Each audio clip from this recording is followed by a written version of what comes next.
نەتوندکردنەوەی سەرکوت و نەنرمی نواندن لە دیپلۆماسیدا ڕەژیمی ئیسلامی ڕزگار ناکات.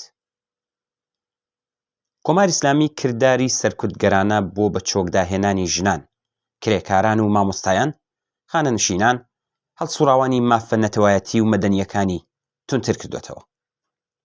تەنیا لە مانگی گوڵاندا گەلێک ژن ئازاردراون، بە سەدان دووکان لەبەر ڕازی نەبوون بە بربەستە ئیسلامیەکان لە بواری ڕۆژوو و حیجابی ئیجباریدا پلۆم کراون، بە سەدان کەس ئیعدام کراون و ژمارەیەکی زۆریش گیراون و ڕەوانەی زیندانە مەترسیدارەکان کراون. ئەوەش لیستێکە لە دەست بەسەر کراوەکانی مانگی گوڵان.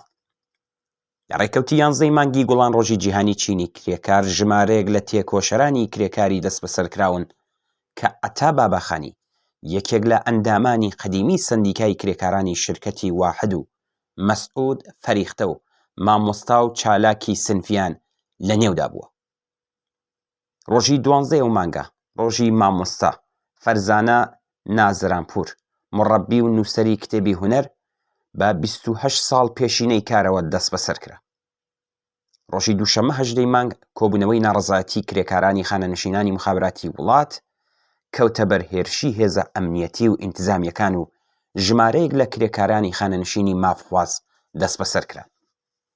ڕۆژی سێشەممە 19 مانگی گوڵان هەواڵی دەست بەسەرکرانی عاتفە و ئارەزوو ڕەجەبی لە مەشهەد بڵاوکرایەوە.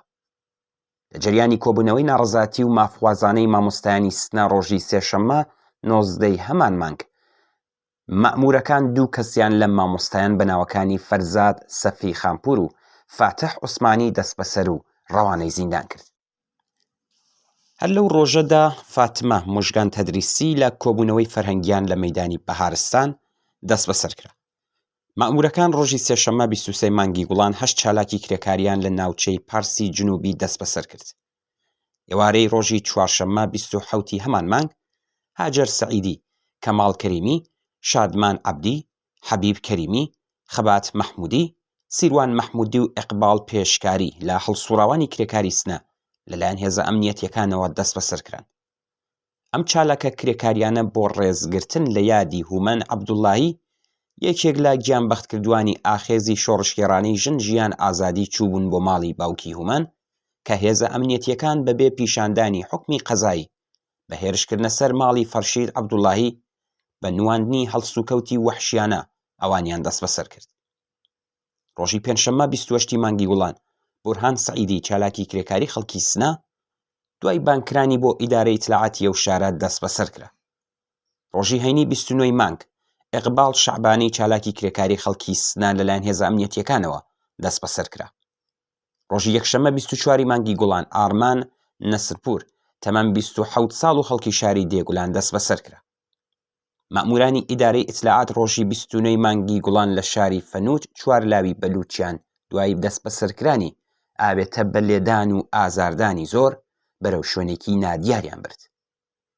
لەنێو ئەم دەست بەسەرکراوانەدا ناسنامەی دوو کەسیان بەناوەکانی ئارمان ئەربابی 17 ساڵ و کوڕی ئەحمەد و نیما ئەربابی 17 ساڵ کوڕی جان محەممەد ئاشکرا بووە.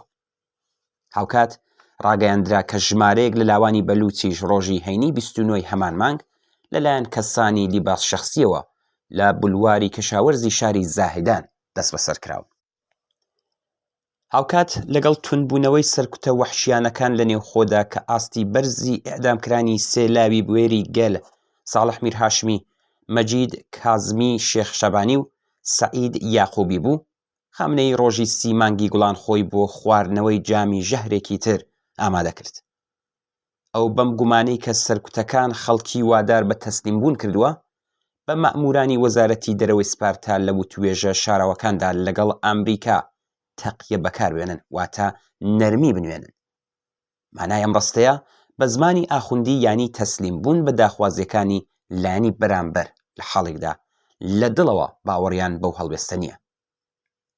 گومانی ساویلکانەی خامنەی سەبارەت بە تەسلیمبوونی خەڵک لە بەرامبەر ڕاستیە سەرسەختەکاندا ڕەنگی کاڵ بۆتەوە و لەوەش زیاتر کاڵ دەبێتەوە. هەر لەم مانگی گوڵانەدا کە ڕژیم بەو پەڕی وەحشیگەریەوە کەوتۆتە گیانی کرێکاران، ژنان و لاوان، کۆمەڵگەی ئێمە شاهدی درێژەی مانگرتنی شکۆداری نەفتگەران و باقی کرێکارانی مافواز کارزارێکی بەرین بۆ ڕزگارکردنی سێلاوی قوربانی پەروەندەی خانەی ئیسفەهان و ناڕزایەتی بەرینی دوای ئێعدامکردنی ترسنۆکانیان و ڕادیکاڵبوونەوەی دروشمەکان لە هەینیەکانی بەلوچستان و دەستپێکردنەوەی کۆبوونەوەی شەوانە لە چەند شار بووین.